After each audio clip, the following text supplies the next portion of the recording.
అందరికీ నమస్కారం. ఏకాదశి తిథి అంటే శ్రీ మహావిష్ణువుకు ఎందుకు ఇష్టము, ముక్కోటి ఏకాదశి ప్రాముఖ్యత ఏమిటి అనే విషయాలు ఈ రోజు తెలుసుకుందాము. మార్కండేయ పురాణంలో పేర్కొన్న విషయాలు. కృతయుగంలో సుందుడు, ఉపసుందుడు అని ఇద్దరు రాక్షస సోదరులు ఉండేవారు. వారు బ్రహ్మదేవుని గురించి ఘోర తపస్సు చేశారు. బ్రహ్మదేవుడు ప్రత్యక్షం అయి ఏం వరం కావాలో కోరుకోండి అనగా వారు మరణం లేని వరాన్ని అడిగారు.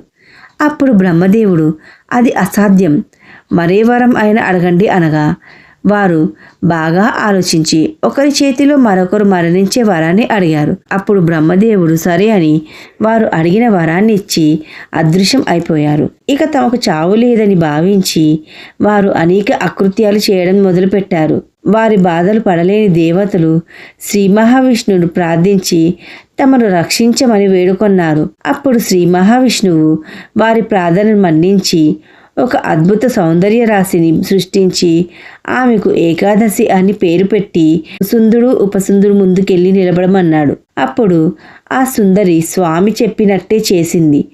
ఆమె అందానికి మోహితులు అయిన రాక్షసులు ఇద్దరు ఆమె నాదంటే నాది అని ఒకరితో ఒకరు గొడవపడి ఇద్దరు కొట్టుకొని ఒకరి చేతిలో ఇంకొకరు మరణించారు. వారి పీడ విరగడ అయిన తరువాత ఆ సుందరి స్వామి దర్శనం కోసం వైకుంఠం వెళ్ళింది. అప్పుడు ఏకాదశి పట్ల అత్యంత ప్రసన్నుడు అయిన స్వామి నీకు ఏం వరం కావాలో కోరుకో అనగా అప్పుడు ఏకాదశి తాను తిథిగా మారిపోవాలి అని, అలాగే శ్రీ మహావిష్ణువుకు అత్యంత ఇష్టమైన తిథిగా ఉండాలని వరం కోరింది. అప్పుడు స్వామి ఆ వరాన్ని అనుగ్రహించాడు. అప్పటి నుంచి తిథుల్లో ఏకాదశి తిథి అత్యంత పుణ్యతిథిగా స్వామివారికి అత్యంత ఇష్టమైన తిథిగా మారింది. ఇక ముక్కోటి ఏకాదశి ప్రాముఖ్యత తెలుసుకుందాం. శ్రీ మహావిష్ణువు 4 నెలల పాటు యోగ నిద్రలోకి వెళ్ళి మేల్కొని తిథినే ముక్కోటి ఏకాదశి అని అంటారు. యోగ నిద్ర నుంచి మేల్కొన్న స్వామిని ముక్కోటి దేవతలు వైకుంఠంలోని ఉత్తర ద్వారం నుంచి వెళ్ళి దర్శించుకుంటారు. అలా చేయడం వల్ల స్వామి యొక్క పరిపూర్ణ అనుగ్రహం పొంది మోక్షాన్ని సులభంగా పొందవచ్చు. అలా స్వామివారు యోగ నిద్రలో ఉన్న కాలాన్ని చతుర్మాసము అంటారు. ఆ సమయంలో యోగులు సిద్ధులు తమ ఆశ్రమాల్లో నివసిస్తూ ఆ 4 నెలల కాలం బయటికి రారు. అలాగే ఆ సమయంలో యోగులు సిద్ధులు తమ ఆశ్రమాల్లో నివసిస్తూ ఆ 4 నెలల కాలం బయటకు రారు.